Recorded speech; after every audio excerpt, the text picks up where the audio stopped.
pagi ni. Subuh ni ialah satu waktu yang sangat special berbanding waktu-waktu lain. Sembahyang subuh ni dia tak boleh jamak, tak boleh qasar dengan tak boleh jamak dengan mana-mana waktu lain dan tak boleh qasar. Dia mesti sembahyang dalam waktu dia. Dan waktu subuh ni pula waktu yang tengah sedap tidur. Tengah sedap tidur, tambah-tambah kalau tengok bola pula malam tadi, tidur lambat. Tengah sedap tidur, kena bangun sembahyang subuh. Bukan mudah. Ya, payah nak kita boleh angkat sawit 10 tan, tak apa. Tapi nak tolak, nak angkat selimut, tak apa sekati selimut ni, tak apa sekilo, berat. Ya. Pasal apa? Sebab tu pahala sembahyang subuh ni besar. Ya. Subuh ni dia start dengan Nabi sebut rakaatani minal fajri khairum minad dunya wa ma fiha. 2 rakaat sunat subuh tu, 2 rakaat sunat fajar, sunat subuh lah, ya. 2 rakaat sunat fajar tu kata Nabi lebih baik daripada dunia dan segala isi dalam dunia ni. Tuan-tuan cuba bayangkan. Nabi kata siapa-siapa yang sembahyang sunat subuh tadi 2 rakaat sebelum kita sembahyang subuh, sembahyang sunat 2 rakaat tu lebih baik daripada dunia dan segala isi dalam dunia ni. Kita kalau ada harta 1 juta, kita rasa banyak dah. Ya, ada 1,000, 10,000, 100,000 rasa banyak dah. Sebenarnya sikit je. Allah kata kamu sembahyang sunat 2 rakaat subuh tu lebih baik daripada dunia ni dan semua isi dalam dunia. Ya. Jadi oleh kerana itu, cuma dia sesuatu benda tu dia bernilai, ya, bergantung pada tempat kita duduk. Nilai sesuatu barang tu dia bukan duduk pada barang tu, dah. Dia duduk di mana kita berada. Umpama segelas air ataupun sebotol air, ya, berapa harga ni? RM1 je. Tapi kalau tengah padang pasir orang jual kita RM100, kita beli tak? Beli. Kalau tengah dah harga sangat, ya, siapa rasa nak pecah tekak orang beli, orang jual dengan harga RM10,000 sebotol, beli tak? Beli. Ya. Itulah nilai barang tu. Sebatang buluh, tak ada harga buluh. Tapi tengah lemah, berapa nak bayar sebatang buluh tu? Tengah duk tenggelam timbul tolong lemah, tiba-tiba orang campak sebatang buluh, kita peluk buluh tu menyebabkan nyawa kita selamat, berapa harga nak bayar buluh tu? Jadi sesuatu barangan itu dia bernilai bukan bergantung pada benda tu, tapi di mana kita berada. Waktu sekarang pahala tak ada nilai, ya, pahala tak ada nilai dunia ni. Tak percaya tuan-tuan, pergi orang minta sedekah tu, baca Fatihah depan dia, ya. Saya duit tak bawa, nak sedekah Fatihah je, Al-Fatihah. Dia marah kita balik, ya. Pasal apa? Kerana Fatihah tak ada harga. Pahala ni tak ada harga di sini, tapi di sana, di akhirat, dia sangat berharga. Sebab tu kata Nabi, ya, selamatkanlah kamu daripada azab api neraka Allah walaupun dengan sebelah buah tamar. Sebelah buah tamar. Ya, satu hari Nabi lepas main subuh, ya, Nabi pusing ke belakang. Nabi tiba-tiba Nabi tanya soalan yang mengejutkan para sahabat. Ya, Nabi tanya sahabat-sahabat sembahyang tu, siapa di antara kamu pagi ni telah bersedekah? Siapa dah sedekah pagi ni? Ya, masing-masing diam, tak jawab. Ya, tiba-tiba kata Sayyidina Abu Bakar, saya Rasulullah. Sayyidina Abu Bakar As-Siddiq ni dia dah sedekah pagi tu. Nabi tanya lagi soalan, siapa yang pagi ni telah ziarah orang sakit? Ada tak siapa-siapa yang pagi ni dah ziarah orang sakit?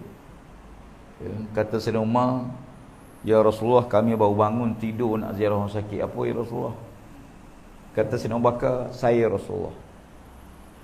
Abu Bakar dah ziarah orang sakit subuh tu. Masya Allah. Nabi tanya, siapakah di kalangan kamu yang pagi ni telah memberi makan kepada orang yang lapar? Ya. Kata Sayyidina Umar, ya Rasulullah, kami tak makan lagi ya Rasulullah. Ya. Kata Sayyidina Abu Bakar, saya Rasulullah.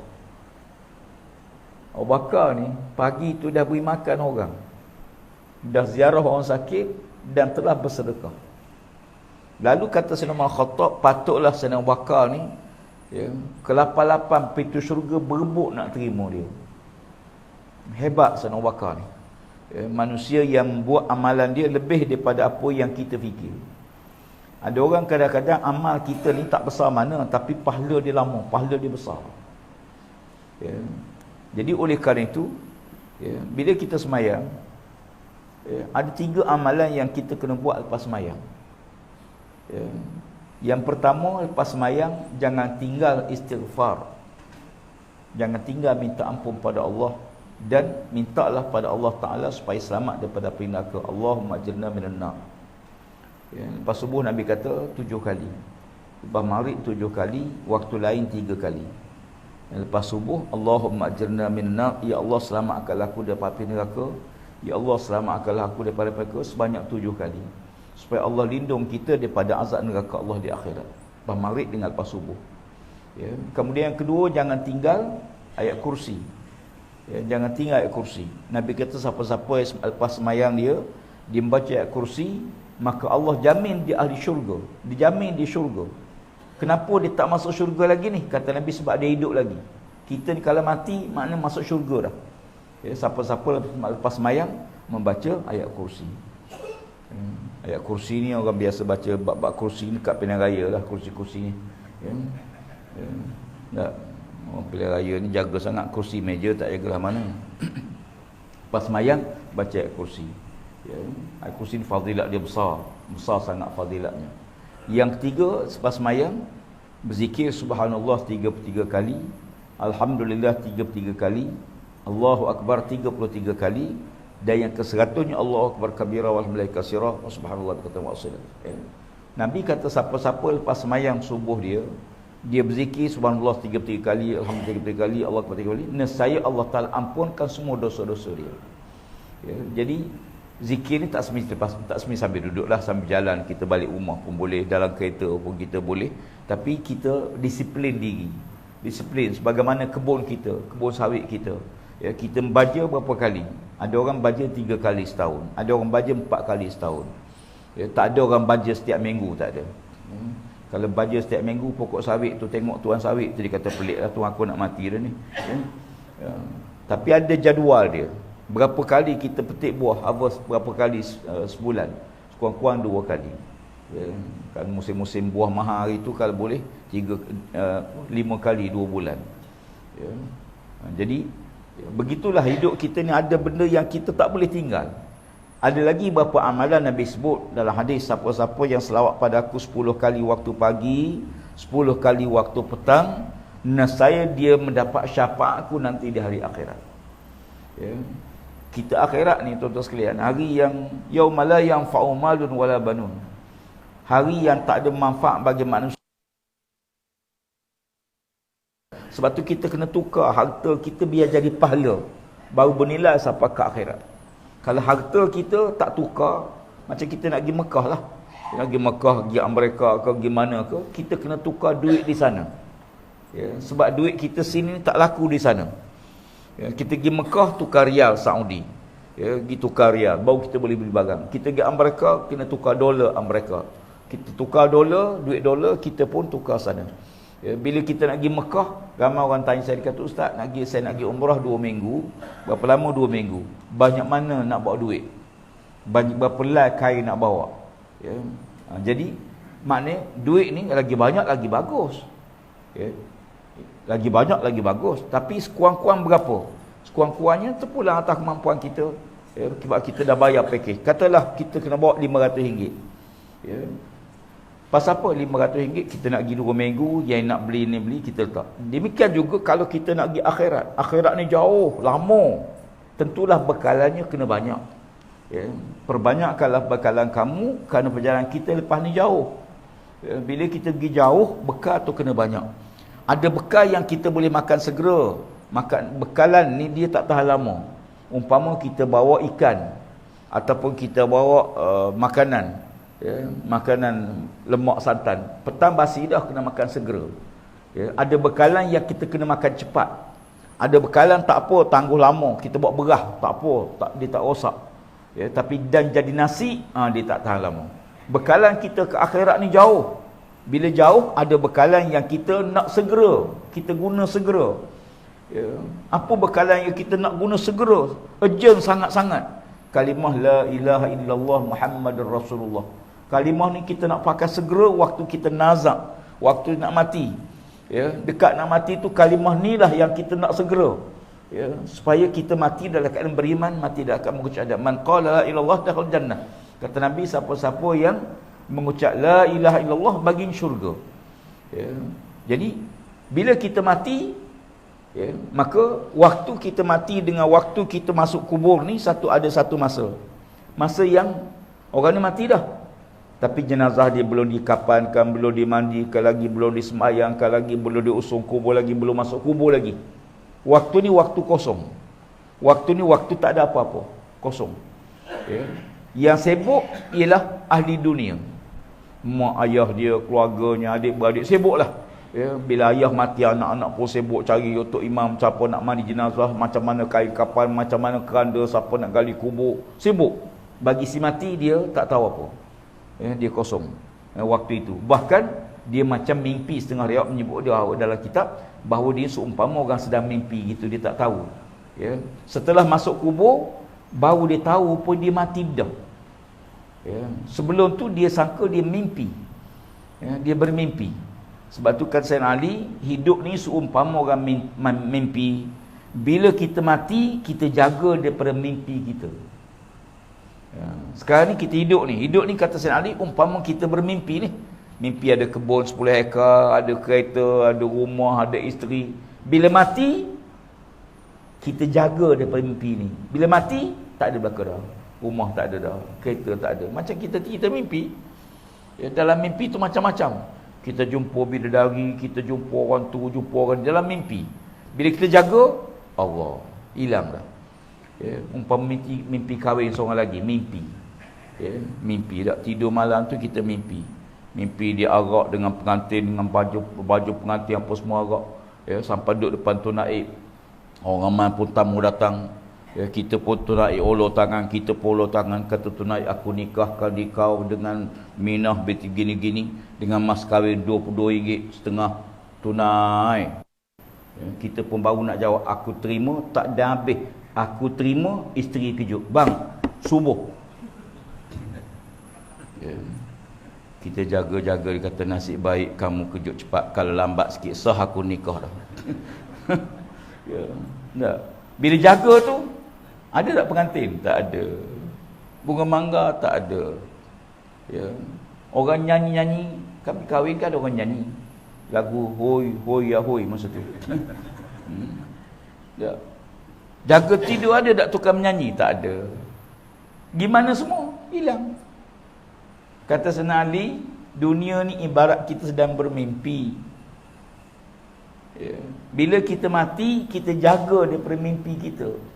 Mati, jaga, mati itu masuk kubur, tak ada dah. Isteri tak ada, kawan tak ada, masjid tak ada, surau tak ada, kebun tak ada, duit kita simpan tak ada apa dah.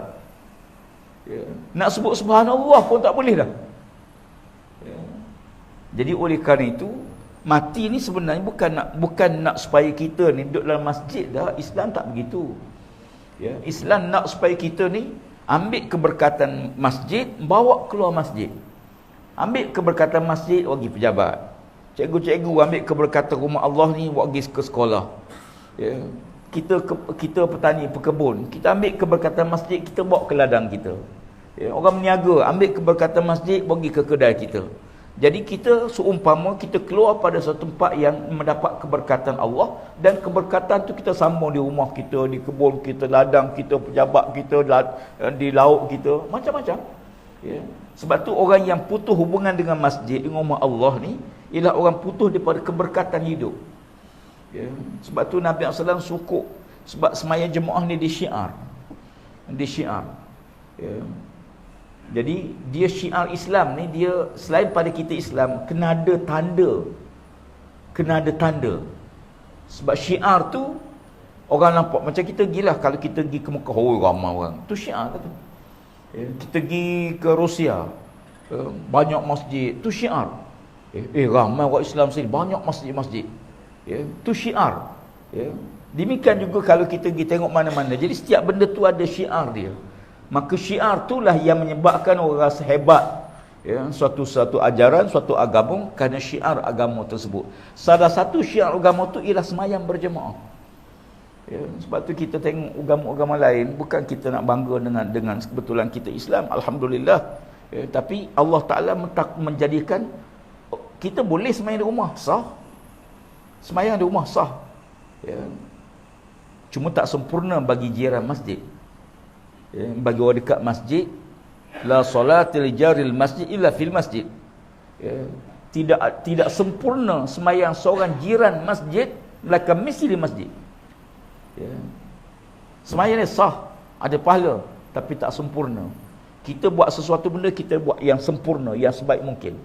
Jadi oleh kerana dia menjadi syiar, kita pergi mana pun kita akan tengok, oi bagus orang Islam.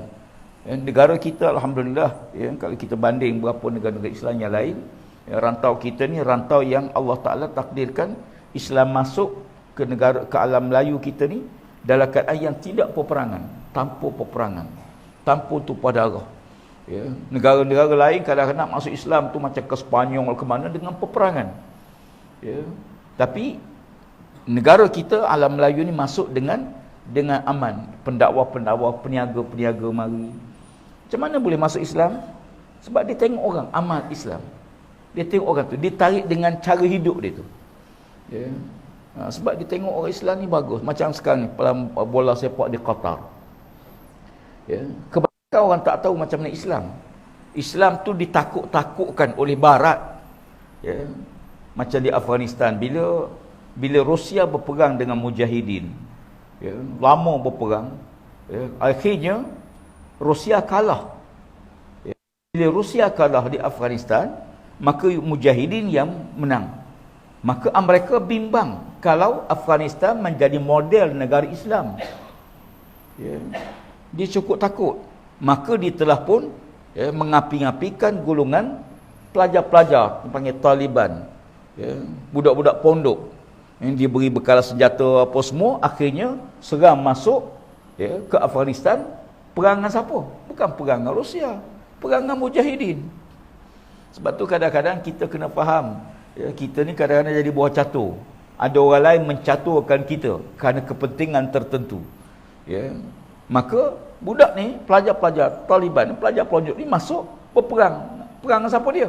Perang dengan Mujahidin. Ya, akhirnya Mujahidin mengundurkan diri, Taliban menguasai Afghanistan.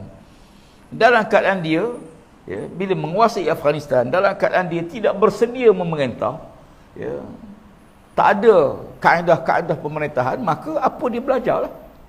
Ya, maka gambaran yang ada itu gambaran yang, ya, secara tidak menepati kaedah, ya, sepatutnya. Dan akhirnya kita tengok mereka yang bekal, ya, dan dia bimbang. Ini fenomena sebab kuasa besar ni dia sangat takut dengan kebangkitan Islam. Ya, dia cukup bimbang. Kadang-kadang kita pelik, apa duk bimbang sangat? Ya, kenapa takut dengan Islam? Ya, sebab Allah Taala menukar Islam ni ialah Islam ni mana selamat. Ya, sebab tu orang Islam jumpa kita beri salam. Bukan doa kecelakaan dah, assalamualaikum. Ya, sejahtera. Kita doa ke dia, selamat kamu dunia akhirat. Ya, dia pun jawab doa kita, waalaikumsalam. Atas kamu juga aku doakan kamu selamat dunia akhirat. Ya, Masya Allah. Dia bukan ucap selamat pagi. Dia ajar, kalau barat dia ajar good morning, selamat pagi. Pagi selamat, tengah hari aku tak jamin. Ya, petang mungkin tak selamat. Islam tak, kamu assalamualaikum, sejahtera atas kamu. Jadi bila orang tengok Islam yang sebenar, maka mereka tertarik dengan Islam. Hari ini alhamdulillah, ya, Islam telah pun, walaupun selepas berlaku tragedi 11 September, ya, tahu di bom di Amerika dirancang oleh gerakan-gerakan Zionis tertentu, ya, kita dapati bagaimana umat Islam, dunia ditakut-takutkan dengan Islam. Dia panggil Islamfobia. Ditakut-takutkan dengan Islam. Ya. Bila parti Islam menang, oh jaga.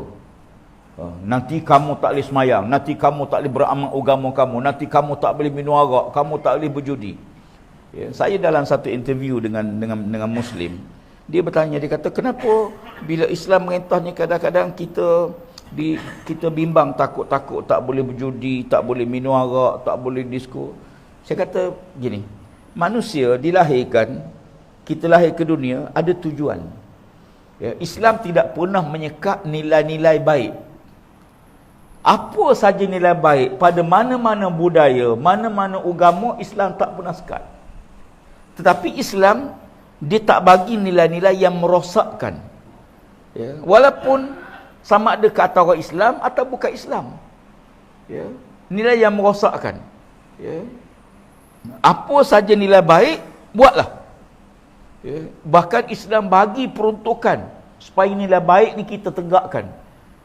Kita nak cegah nilai buruk ni, sama ada kita ada dua kan, al-amru bil ma'ruf, an-nahyu anil munkar. Suruh yang baik, cegah yang munkar. Cegah dia, kamu buat baik, nescaya kebaikan tu akan menolak kemungkaran. Maknanya kita tingkatkan amal baik, kita tingkatkan amal soleh. Dia maksiat dengan taat ni, dia macam kita joget-jongkit lah. Bila yang ni naik, mesti yang ni turun. Bila maksiat naik, mesti taat tu menurun. Bila taat pada Allah naik, mesti maksiat tu menurun. Ada tak orang taat tapi dia juga buat maksiat? Ada. Semayang tak tinggal, nombor ekor boleh tahan lagi. Ada.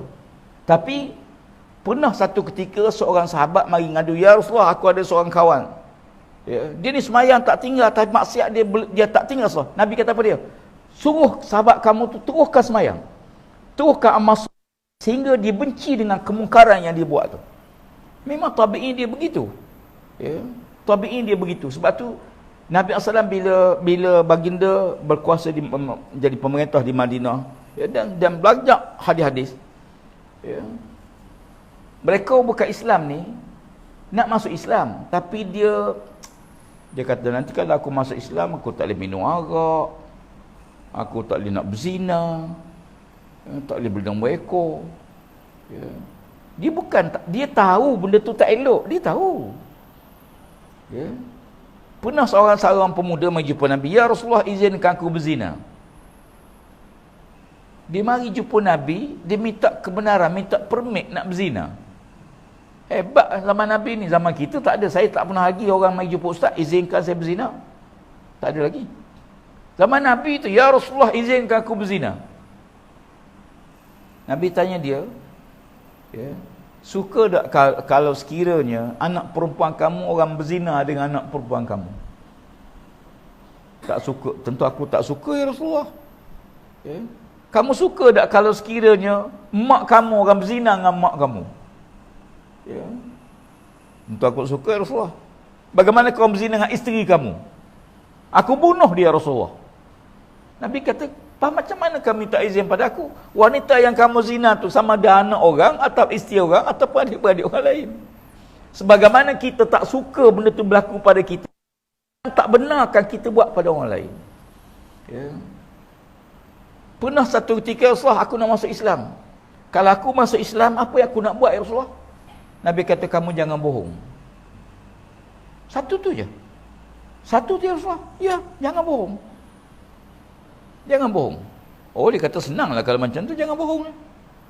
Dia pun ucap syahadah masuk Islam. Jadi kebetulan ialah kaki maksiat. Lepas dia masuk Islam, dia balik rumah dia. Dia tengok ada arak lagi dalam rumah dia. Maka dia nak minum. Tiba-tiba dia teringat, aku janji dengan Nabi, jangan tak nak bohong. Kalau aku minum, aku jumpa Nabi, Nabi tanya, kamu minum ke ni? Bau lain macam ni. Kau minum ke? Kalau aku kata tidak, aku berbohong. Kalau aku kata ya, aku kena hukum. Akhirnya dia tak minum. Dia ni pelanggan, dia ada pelacur, dia suka berzina. Wanita tu lalu, maka dia teringin untuk berzina. Dia kata, kalau aku jumpa Rasulullah, nanti Nabi tanya, kamu berzina ke? Kan Nabi ni orang takut tengok muka sudah. orang munafik terutama di Madinah, setiap kali ayat Quran turun, mereka cukup takut. Bimbang pasal apa? Takut Allah senaraikan dia sebagai orang munafik, nama orang munafik. Ya. Jadi akhirnya dia tinggal. Katakanlah aku jumpa Rasulullah, habis kau berzina, kalau kata aku berzina aku dihukum. Nak sebutnya proses nak jadi baik ni bukan mudah, tuan-tuan. Kita duk marah anak-anak muda budak-budak muda yang duk isak dadah ni, tak berhenti-henti puas nasihat. Kita nak tinggal rokok pun payah. Kan? Bukan tuan-tuan lah, orang lain. Ya. Ya. Kita duk marah budak-budak duk isak dadah. Ni kita minum air ketum tak berhenti lagi. Ya. Ya. Bukan mudah. Ya. Kebaikan itu, nak buat itu, ya. Pernah satu ketika seorang lelaki maju jumpa Nabi, ya Rasulullah. Dia bertanya, ya, macam mana untuk menjadi seorang yang baik. Ya. Ni seorang lelaki datang jumpa, wallah, bukan hadis Nabi. Dia tanya apa kaedah saya nak jadi seorang yang baik. Dia tanya Imam Ghazali rasa dengan saya. Dia kata kamu jangan buat tiga perkara. Yang pertama, jangan kamu balik semula ke tempat engkau pernah buat maksiat dulu. Ya. Jangan kamu balik semula ke tempat yang kau pernah buat maksiat dulu. Penagih dadah bila masuk pusat serenti, dia balik semula kampung dia jumpa semula geng dia. Ya. Jumpa balik. Kita ni kalau geng daun ketum ni tuan-tuan, kalau jumpa memang tak ada kerja lain. Ya. Kaki dadah pun sama. Bila kita, kalau tak buat pun dia akan teringin. Ya. Syaitan menghasut manusia, teringin tak ada maksiat. Ya. Kemudian yang kedua, berkawanlah kamu dengan orang soleh. Ya. Kita kalau kita nak jadi baik, kita kena kawan baik. Bukan sebab kita ni, sebab lemahnya iman kita. Ya. Macam kita menyandar lah. Ya. Kita menyandar, kena menyandar di tiang yang kuat, barulah kita kuat. Sebenarnya bukan kita kuat, tiang tu kuat. Kita sandar ke dia, sandar pada tiang yang kuat, menyebabkan kita rasa kuat. Kata Sayyidina Ali, kalau kamu berkawan dengan berkawanlah kamu dengan penjual minyak wangi, minyak atar. Kalau kamu tak beli pun, kamu akan dapat wangian dia. Ni kiasan Sayyidina Ali, perbandingan. Jangan kamu berkawan dengan tukang besi. Kalaupun tak kena api, bahan panasnya kena juga pada kamu. Ya. Seorang ibu telefon saya. Dia kata, Ustaz tolonglah anak saya ditangkap polis. Saya kata bila? Dia kata malam tadi kena tahan di polis. Pasal apa? Dia kata tak tahu, anak saya pergi minum kedai dengan kawan-kawan dia, polis mari serbu tangkap habis dengan dia. Ya. Rupanya polis pergi serbu tu budak-budak isak dadah. Ya. Dia ni minum sekali dengan geng-geng tu. Bila polis tangkap, dia akan tangkap semua. Maka buat test uji air kencing. Ya. Tiba-tiba kawan dia positif lah, dia negatif. Lepaslah. Tapi bila polis tangkap, polis kena tangkap semua. Sebab tu bila kita berkawan dengan orang baik, bukan sebab kita ni nak tunjuk pada orang aku ni baik dah. Sebab lemahnya macam kita lah, kita pakai kopiah ni. Pakai kopiah ni bukan sebab kita warak ke zuhud dah. Sebab iman saya dah. Kita pakai kopiah ni sebab iman kita lemah. Bila kita pakai kopiah, dia nak nengok-nengok perempuan lama-lama pun segan juga, tuan-tuan. Ya. Tapi try rambut belah tengah, pakai spek hitam, tak lain macam, tuan-tuan. Ya. Ya. Tapi kita pakai kopiah ni tengok ustaz, ya kata. Kan lain macam. Ya. Sebenarnya dalam Islam ni, kita semua benda tu dia saling kukuh mengukuh, saling kuat menguat. Pakaian kita, makanan kita, sahabat kita berkawan dengan apa, semua tu dia saling menguatkan. Ya, sebab tu bila Islam naik, ya, kita dapati orang ramai mula tengok kebaikan Islam. Manusia tak kenal. Ialah kita mengentai Islam terakhir Osmaniyah 1923 tumbang. Lepas pada tu dunia tak pernah tengok keadilan pemerintah Islam. Tak pernah merasa bagaimana adilnya undang-undang Islam. Bagaimana orang bukan Islam dapat jaminan hak dalam masyarakat Islam. Dia tak rasa. Saya pernah sebut pada orang bukan Islam. Saya kata kalau anda tahu apa yang hak orang bukan Islam dalam negara Islam, dalam masyarakat Islam, nescaya kamu akan minta supaya Islam memerintah kamu. Betul. Ya. Oh, banyak manfaat, banyak kelebihan. Dia tak pernah menjajah, dia bukan pergi menjajah, dia pergi membuka. Al-Fathu, iza jaa nasrullahi wal fath. Pembukaan kota Mekah, pembukaan Spanyol, pembukaan Melaka. Bukan Islam datang menjajah Melaka dah. Dia penjajah ni datang, dia bunuh pemimpin, dia jadi pemimpin. Ya, kemudian diambil kekayaan negara tu, balik ke negara dia. Itu penjajah. Islam datang ke Melaka, siapa raja masa tu? Para mesuara. Ya. Lepas Islam merintah, siapa jadi raja? Dia lah. Ya. Dia juga jadi raja. Ya. Nabi masuk kota Mekah. Siapa pemimpin kota Mekah? Abu Sufyan. Lepas Nabi tawan kota Mekah, siapa jadi pemimpin Mekah? Abu Sufyan. Orang yang sama. Ya. Cuma bezanya, dulu Abu Sufyan tak masuk Islam. Sekarang Abu Sufyan masuk Islam. Ya. Ditukar nama tak? Tak tukar nama. Kita tukar nama lah. Orang Melayu ni kalau masuk Islam tukar nama. Sebenarnya tak payah tukar. Yang tukar tu nama tak elok, baru tukar. Nama baik tak payah tukar. Ya. Cina masuk Islam, kekallah nama Cina tu. Kalau makna dia baik. Islam tukar ni bila nama orang tu tak elok. Nabi jumpa Abu Hurairah. Nabi tanya dia, siapa nama kamu? Dia kata Abdul Uzza. Namaku Abdul Uzza. Al-Uzza tu berhala. Hamba kepada berhala Uzza. Nabi kata tak, nama kamu Abdul Rahman. Nabi tukar nama. Ya. Nama yang baik, Cina, kekal lah. Sebab tu bila dia kata, saya bukan nak masuk, saya nak masuk Islam, saya tak nak masuk Melayu. Ya, masuk Islam, tak payah masuk Melayu. Ya. Jadi bila masuk Melayu, dia rasa hilang Cina dia. Sebab tu kekal lah nama tu. Ya. Banyak Abu Sufyan sebelum masuk Islam kan nama dia Abu Sufyan. Lepas masuk Islam pun Abu Sufyan. Ya. Jadi maknanya Islam ni dia sifat dia, jaminan pertama, Islam menjamin keadilan. Ya. Wajib berlaku adil kepada Islam atau kepada bukan Islam. Ya. Orang Islam ni ditakut macam kita lah. Bila kita pergi ke negara bukan Islam, kita takut.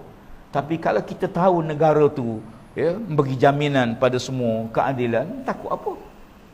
Ya, saya pernah dulu bila tahun 99 ada pelancong datang ke Terengganu. Ya, masa tu kebetulan kerajaan bertukar di Terengganu tahun 99. Ya, maka ditakut-takutkan dengan pemerintahan Islam di Terengganu. Ya, dia gubak elemen negeri sebagainya. Ada pelancong datang melancong ke pulau perhentian. Ya.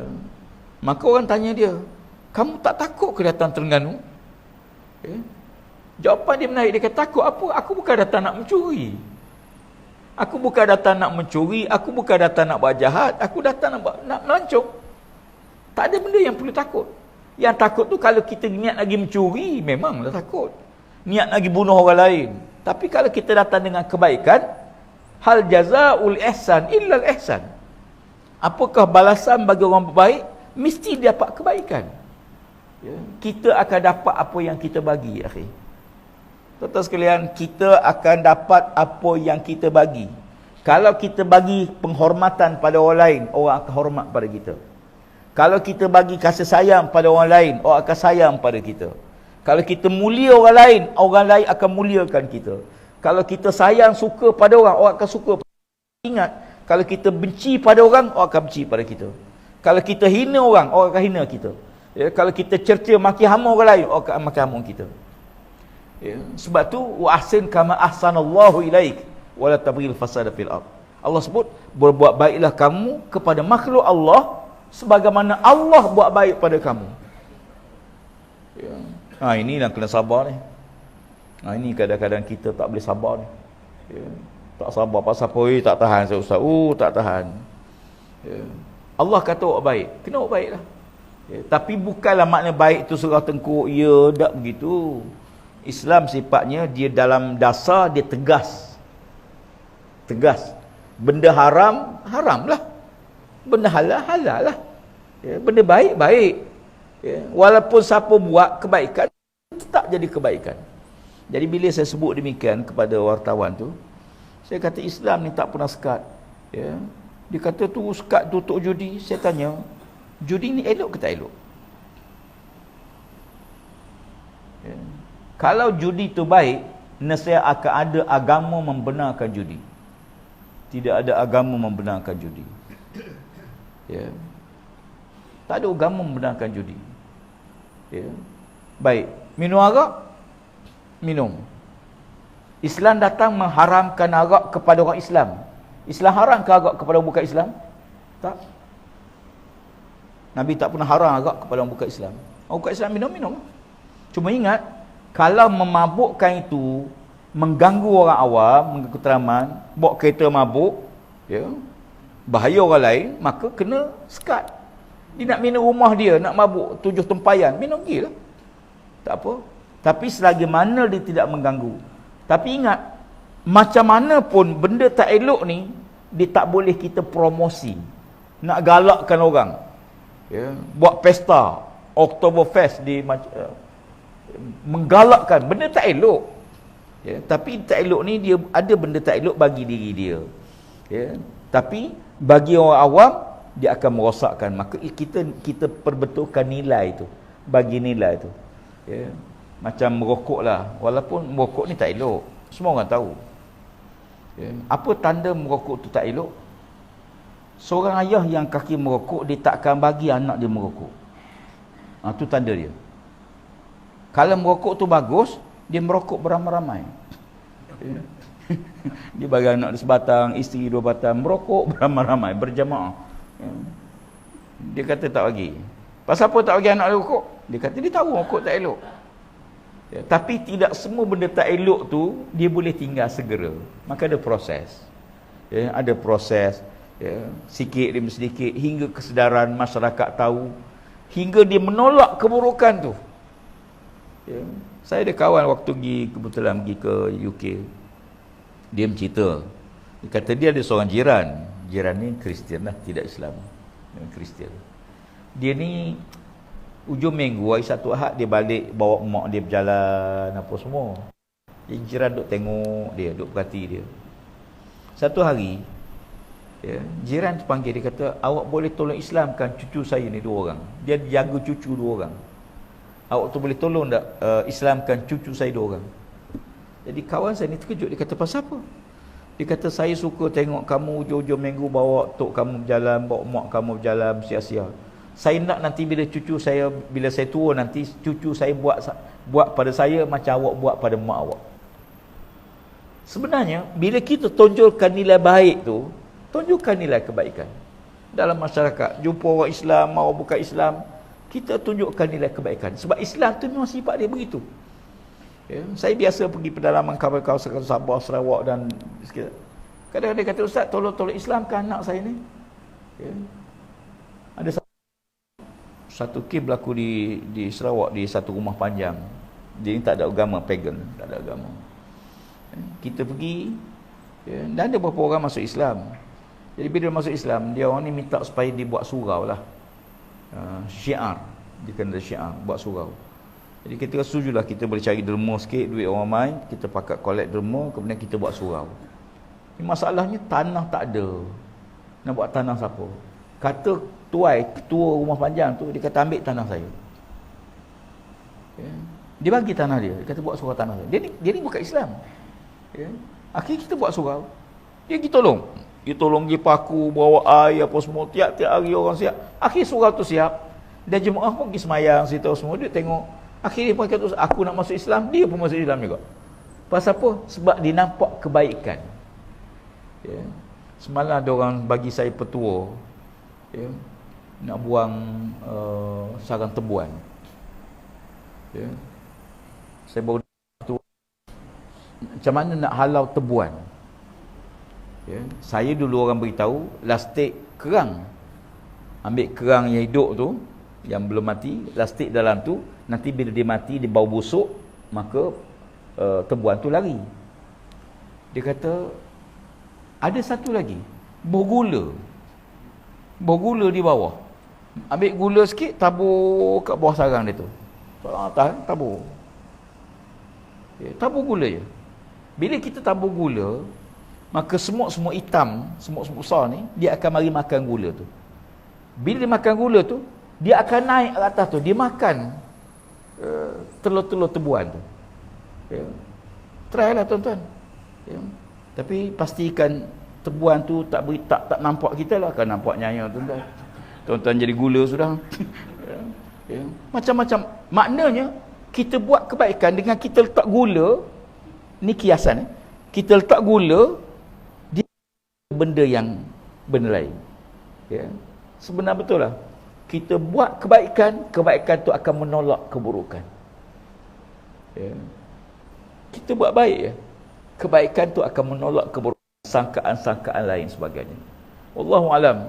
Apa yang penting pada kita sahabat sekalian, hidup atas muka bumi ni ialah hidup membekalan, dan umur 50-60 tahun macam saya ni, ya, kita kena buat bekalan yang panjang sikit pahala dia. Ya, pahala panjang sikit. Dengar ada orang minta buat masjid, dermalah RM1, RM10 pun bagilah. Ya, kita bagi RM10, kita pun masjid tu, sepanjang masjid tu ada, selagi tu kita dapat pahala dia. Ada orang ya, wakaf kita sekarang buat jalan. Ya, kita boleh pakat je jalan ni. Kalau kadang nak tunggu peruntukan kerajaan bukan mudah juga. Ya, umpama jalan, biasa jalan ladang lah, kita pakat, masing-masing pakat sumbang, bagi duit sikit, kita beli batu buat jalan ladang kita. Kongsi-kongsi ramai-ramai. Banyak mana pahala tu, Masya Allah. Selagi mana jalan tu orang guna. Saya waktu duduk di Kementerian Alam Sekitar tu, saya buat wakaf air. Wakaf projek air. Air luar bandar ni, kampung-kampung, kampung asli, tak ada pai air. Ya, pai awam ni jauh. Ya, kita kualiti derma ramai, kita buat projek air, bekal air. Kita boring air, kita pasang pam, kita buh tangki, kita buh penapis, kita hantar rumah-rumah. Daripada duit orang ramai, duit wakaf. Alhamdulillah. Ya, banyak juta lah dapat. Dan banyak ratus projek telah kita buat. Setiap titik air orang tu guna, selagi itulah kita dapat pahala. Dia minum, dia makan, dia mandi, buat semayang, semua dapat pahala. Jadi sekarang ni, dengan umur kita ni, kita kena fikir, buat benda yang panjang pahala dia. Ya. Tanam pokok. Ya, kita mati pun, tanam musangking, kita mati dah. Setiap orang bunga pun kita dapat pahala. Ya. Wallahu alam. Mudah-mudahan Allah Ta'ala berkati hidup kita dan merahmati majlis kita, insya-Allah. Ya. Sambil-sambil singgah dalam perjalanan ya, pagi ni. Terima kasih banyak. Lama tak jumpa tuan-tuan sekalian. Saya masuk masjid ni, benda yang paling saya ingat masjid ni, yang beza tak pernah saya jumpa di masjid-masjid lain di seluruh dunia, ialah sifat-sifat wajib bagi Allah Ta'ala. Wujud, qidam, baqa', mukhalaf, sepanjang keliling masjid.